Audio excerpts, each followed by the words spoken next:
I once took part in a similar thing.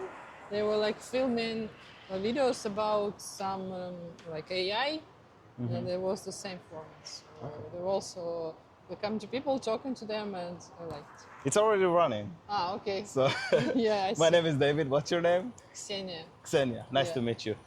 Where did I catch you right now, Ksenia? On your way? I think where?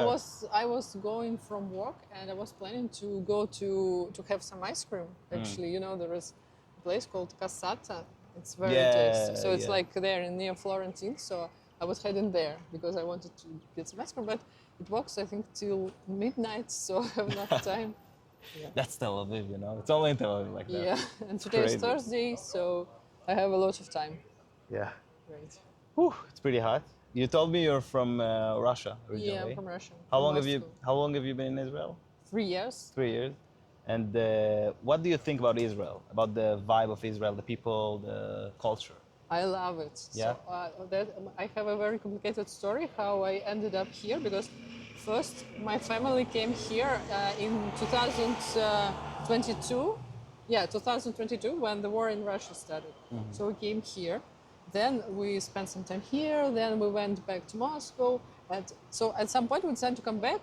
But then I realized I can't live without Israel. So actually I don't have any Jewish roots. So I have actually no connections to Israel. But I really loved it. So I decided to find a job here. And that's how I came back again. So now my family is again here. And I work in Facebook. Yeah. Okay. Ah, okay. You're working at Facebook. In Meta. Yeah, Meta, because you changed Yeah, the. yeah. Pretty cool. What do you do in Meta? I'm a data scientist. Nice, nice. Did you study for it? Well, I studied for sort of like applied math, something like this, Statistics.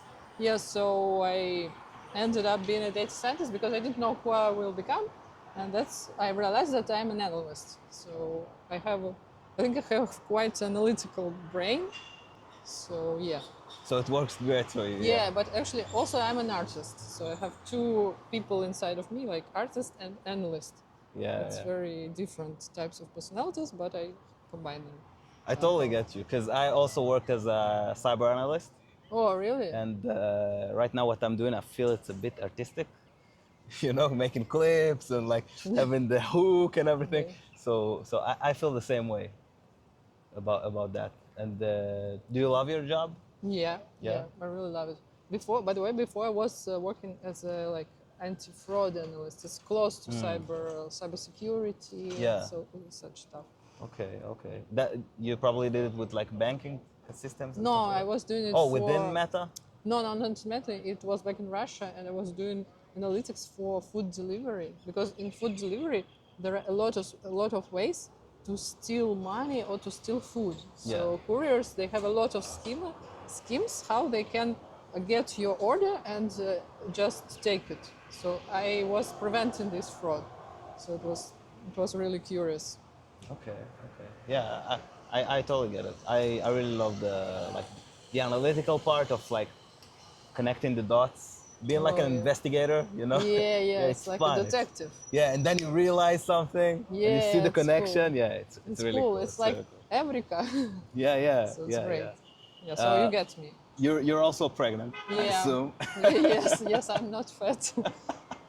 Yeah. How long have you been pregnant for? Like how many weeks or months? I like in a month. My due date is Rosh Hashanah, Okay. so I'm gonna give birth to my second girl. I already have one, and it will be my second. Okay. Is it a boy or girl? A girl. A girl. Second one.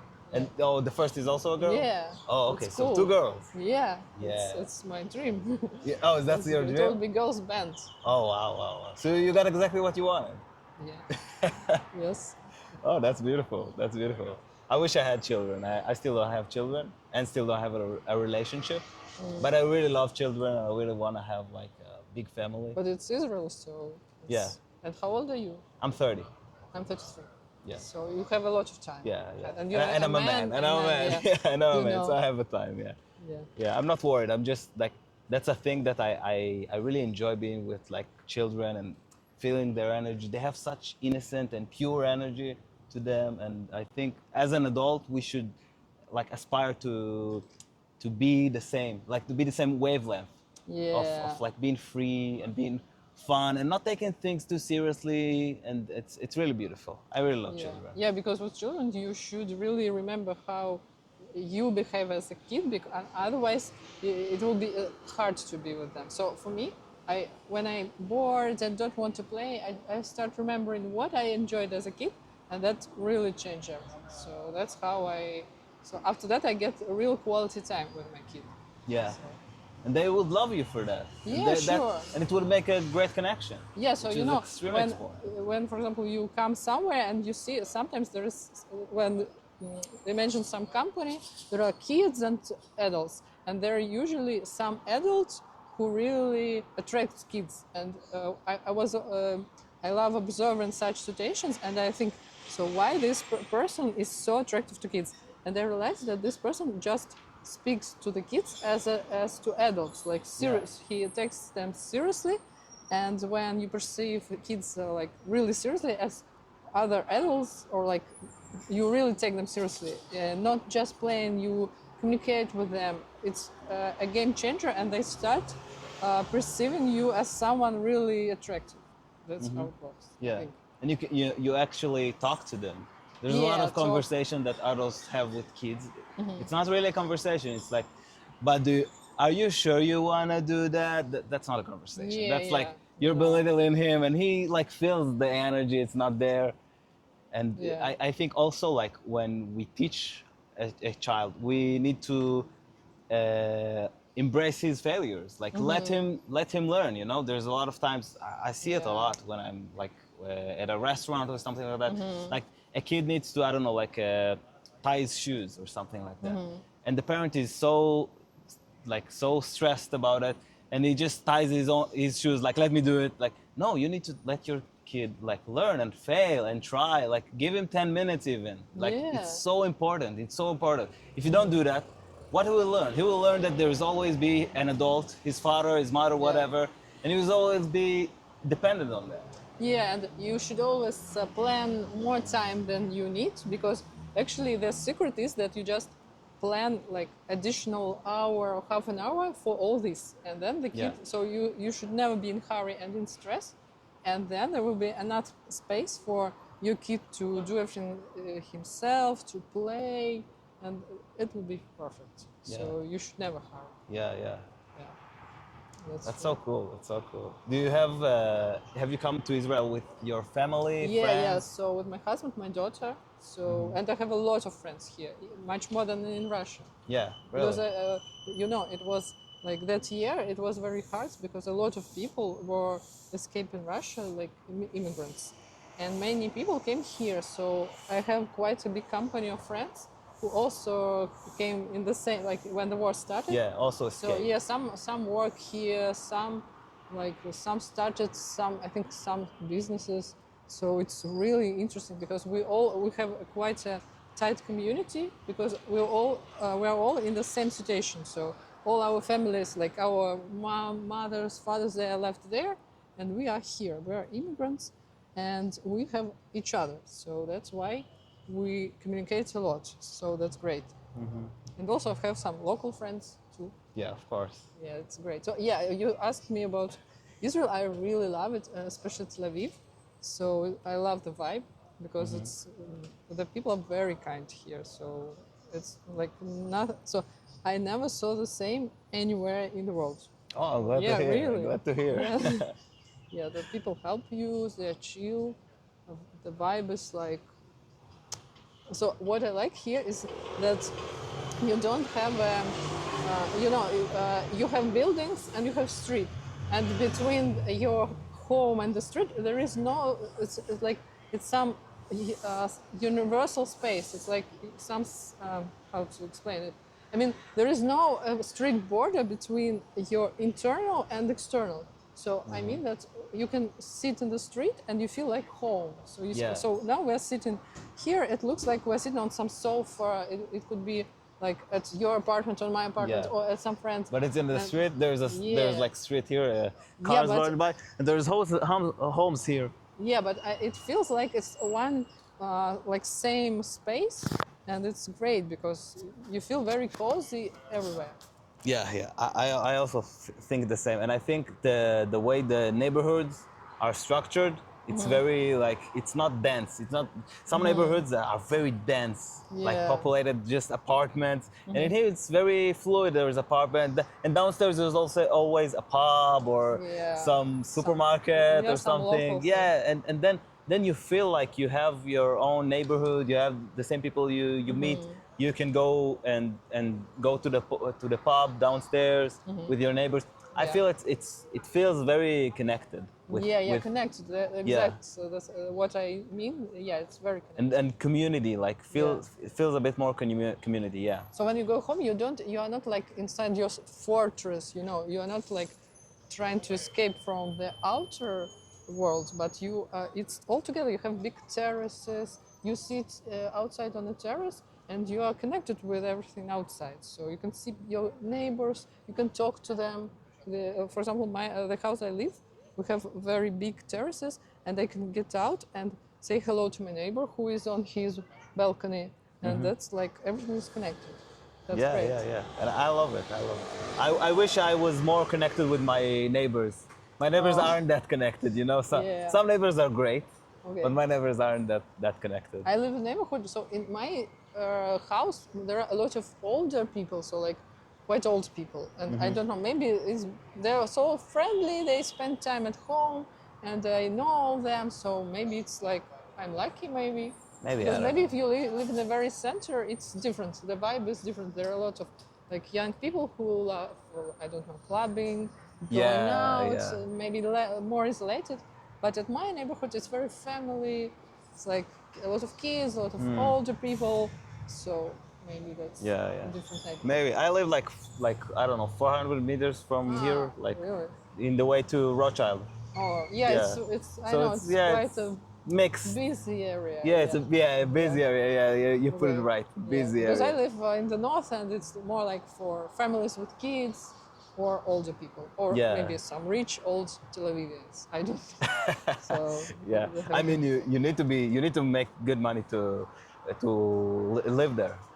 I'm not so good, but enough. Yeah, not crazy, but like Not crazy, but yeah, but good enough. Because center is like more expensive actually. You think? Yeah, I checked.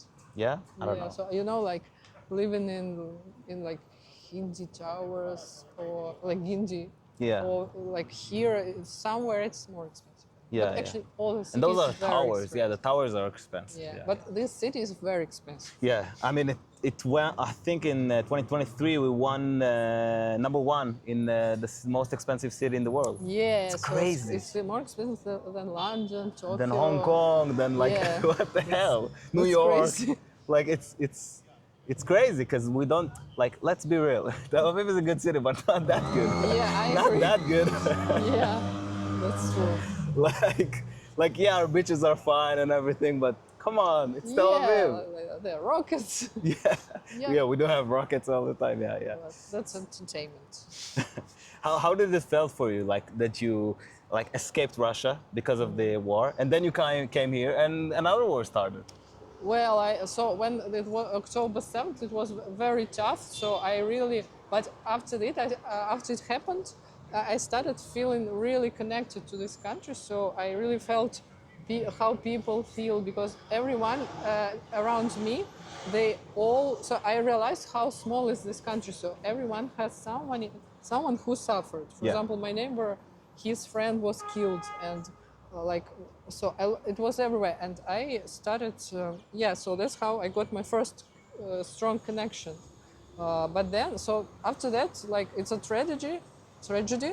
So later when I got used to rockets, to the sirens, but last war with Iran, like, it wasn't okay for me, so I thought I'm used to it, but to be honest, this last situation, Yeah, it was with very Iran. bad for my mental health. Yeah, it was So- for everyone because those Yeah. rockets are serious rockets. Yeah, It's big rockets. Yeah, way bigger rockets. Yeah. Yeah, and the explosions and the noise and the panic and yeah. Yes. And I feel like Israelis, we are very conditioned for it, and still we, like, a lot of people get panicked and Yeah. get into those like mental PTSD. states. Yeah, PTSD for sure. I'm sure everyone in here has PTSD. Like I remember as a kid when I was, I think like first grade, second grade, we used to go to high school with a gas mask. Oh, really? Yeah. Ah, I heard about this. And that time there wasn't Iron Dome yet. It was much Yeah, more yeah. serious. There was nothing. Yeah, Yeah, and it was. I lived in Carmiel. It's at the north. Yeah, So it was some conflict with Lebanon, and there was risk for biological or chemical weapons. Yeah. And yes, as a kid, we just walked to school with like a box with a gas mask, as if it's normal. Yeah. So my relatives who live in Haifa, they told about the times because they came in 90s, and I think it was like that time, right? Yeah, yeah. So Intifada. Yeah. They said they were expecting some chemical weapons. Yeah, so yeah. That was crazy. like I think 2002, something like that. The chemical weapons. Yeah. So it was way maybe way even before, more you know, serious. maybe because I was born in '94. Maybe even before. I don't know. Maybe, but it was way too more serious. Yeah, yeah. It was very serious. It was very like there was. Like I remember there was, I think there's on the television like a broadcast about how to do it, like for a child if someone chokes, how to block the door, how to like very instructional and very like very frightening, you know, because you have it's not under your control. You can't do anything about that. You don't even see it. Yeah. You don't even hear it. It's much more scary than the rocket. Yeah, rocket. You can hear it coming. You have a siren. You have something. Chemical weapon, biological weapon. You're just like. You get an alert, and if you don't get an alert, you just vanish. You just die. It's very frightening. Yeah, it's very frightening. And still, even after that, so you live all your life in this situation, and even for you, this war with Iran was quite. Yeah, scary, very right? stressful. Yeah, very stressful. I had like a bit of a stressful period, but I think I'm very chilled about it because, like in general, I like how do you say the word like I understand my mortality, you know. Oh. Like I understand like when I'll die, and that's okay. And I'm So very you're like a fatalist. fatalist, somewhat. Like I'm more of a spiritual guy, and I understand like that life it's momentarily, and that's all right. And I feel like I embraced my death like pretty good. That's cool. Yeah. I mean, it helps, you know, when situations like that happen. What? Situation like that when they happen.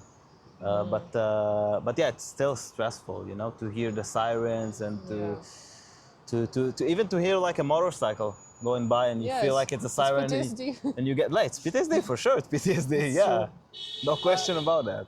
By the way, about this situation, so for me, it's also like every evening I went to sleep, I knew that I will wake up alive. So that's really helped me because actually when this war started, it happens that my family, my husband and daughter, they flew to Russia just a day before. So I stayed here alone. And for me, it was very scary. I was sitting in Mamad in flat alone. But what helped me is that I understand that I will wake up alive anyway. Yeah, because you're in the mamad. Everything. Not only because of this, because I realized that the probability is so small. I'm an analyst. Yeah, I know. So I was thinking the same way. I tried to calculate the probability of like all these events, multiplied these probabilities, and the probability was very, very tiny. Yeah. But still, you know, the most scary thing is not this. Is like this feeling when you are waiting for this. Yeah. When you hear it, so I think it's like the most. It's emotional. Yeah, it's emotional. Yeah, so that's part of terror. That's part of terror. Because Exactly. as you said, like you're data analyst and everything, like there's more. There's higher chances to get hit by a car than to die from a rocket. Yeah. Right. But when we cross the street, we don't think about it. We just cross the street. That's true. Yeah. And also I started thinking, so for example, I can get, I don't know, I can get some deadly disease, for example, by chance. So anyone can get. Yeah. And we're not always, so I don't spend my life thinking about this because it is also some probable event. But if I start thinking about this, I will get crazy. So why should I think about rockets? Because like it can happen or it can't happen. And why should I think about this? Yeah. But you know, when it's like this escalation is going on, you can't not think about this. So. And I think the news and everything is very like the news needs to get views and they stress everyone. Yeah, that's true. Yeah, I'm not like into watching the news like 24/7 and stuff like that. Like for me, it's just I have the siren, like the before the siren, and the siren itself, and that's it. Like I don't want to hear when it fell, how many rockets. It doesn't matter. It's out of my control. It So you won't. don't let the rockets take more time in your day than they should take. Yeah, Like only it's 10 minutes. it's also that's time it. and also mental capacity. Yeah, That's the most important part, I think, because a lot of Exactly. people they can't even go to work. They can't work. They're still thinking about like, okay, if I go to the bathroom right now, if there will be a rocket, like I can't get the, like holy shit, relax. It's me. You just described me. So it's cool that you're not like this. Yeah, I mean, as I told you, I'm doing a lot of meditation and stuff like great. that, Yeah, and I think that's really helped me to ground myself and to feel like to understand like there's one day I'll die, and one day the people that I love would die, and that's okay, and that's life, and that's something not to celebrate, of course, but that's something to recognize. And Yeah, that's a really wise point of view, and I wanted to share a story. I was told about this. So some like a girl I know, she told me a story about some other girl. Never mind. So she was here during some really intensive wars, like maybe in Intifada, but she survived. Nothing happened to her. But then she went just for as a tourist. She just went to London for vacation, and she accidentally was killed in some terror attack. wow. So it's like it illustrates that you can think that you are not safe here, for example, but actually you should be a fatalist because Yeah. anyway Death will anything, come. yeah, anything. So yeah, your death will find you Yeah, where yeah. it should. So you shouldn't spend your time thinking about this. Yeah. It's not your business. Yeah, actually. exactly. It's not our business. Yeah. We should celebrate life Yeah, when we're alive. We shouldn't like be afraid of our death. that's true. That's- And I like what I like about Israel, that people really quickly switch. They were sitting in Mamad, and then like 5 minutes later they are dancing. Yeah, They're doing yeah, this yeah. something. So that's great. Yeah, yeah. I would love to be like this. Well, actually, I learned it's pretty to do psychotic even, you know, when you Yeah. see it. But that's the only way to do it. So Yeah. you know when you drive, if you get into car accident, they tell you that imagine you're a driver, you get into car accident, you are not like killed, you just have some damage. Usually people are afraid to continue driving, and they say that you should force yourself to continue driving, otherwise you will never drive Yeah, again. yeah, So yeah. that's like this. You should just That's continue. psychology of trauma, right there, right Yeah. there. It's with everything, with skateboarding, with everything you do in life, everything you try, which makes you feel hurt. If you don't get to it again, yeah, you would stop doing it. And as a child, we always tried again and again and again and again. You know it, right? Your Yeah. child, how old is she? 6. 6. It's Oh, okay. important. So you saw everything. Like she's trying to walk and fails, trying to Yeah. speak and fail, trying Yeah. to speak again and fail. But they do it again and again and again and again. And it's so beautiful to see. And I think that's how we should live. You know, our lives. That's true. I know some situation like. For example, I tried to teach myself to program for 3 times. Yeah, and I failed until the 3rd time I got it right. I understood like what are classes and modules and everything that goes around it, memory allocation, everything. And then it hit me like the reason I actually got it is because I kept my vibe in a childful, playful way. Oh, You cool. know, because I didn't took it too seriously. I didn't Yeah, cool. broke myself. I understood like, okay, it doesn't work. Like, let's try this way. Let's try that way. Yeah, that's really wise, because you know if you should really learn how to fail. Yeah. That's the trickiest part. That's cool. Yeah, yeah. As for me, I do aerial gymnastics. It's like it's like circus stuff. With like a with band, tissue. right? No, yeah. it's not a band. Like there are 2 parts of like aerial tissues. They're like 2 parts of some fabric, and you climb and you drop. Oh, it's like a sheet, right? Yeah, Like a but big there are two. yeah. There are 2 pieces, and you should you wrap yourself. Then you do some tricks. You can drop and hang on your leg, for example. It can be scary, and so yeah. I also, when I was learning, so I always learn new tricks, and you really sometimes it takes a year to learn some very like there are some difficult tricks, and you should continue and continue, and you fall, you get like it's so disappointing. But in the end, you can do it.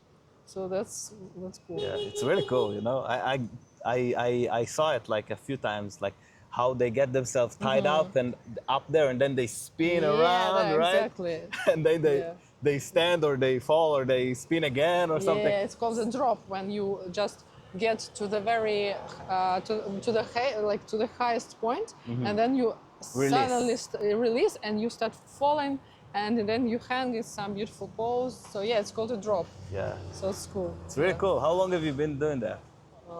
I think maybe 4 years or 5 years. So I'm just like an amateur in it, but I do it for quite a lot.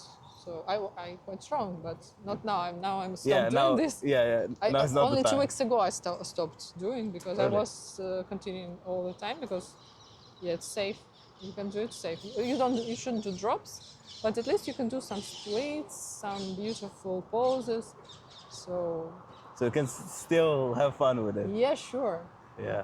Oh, I totally get it. It was really fun talking to you. Do you have anything else you want to talk about? I just it depends if you want to ask me anything, but just want to share one thing I learned about trauma because it was very interesting. Because after this war with Iran, I just talked to some local therapist who helps you to cure trauma, and what I learned is really cool. So when you have a traumatizing event in your brain, so you have your brain, and there's like kind of dark area, so some part of your brain becomes dark and no neural network, like neural connection. Yeah, so they avoid this part and no new connections go through this part. So so you have this part, and when you start curing your trauma, there are different techniques.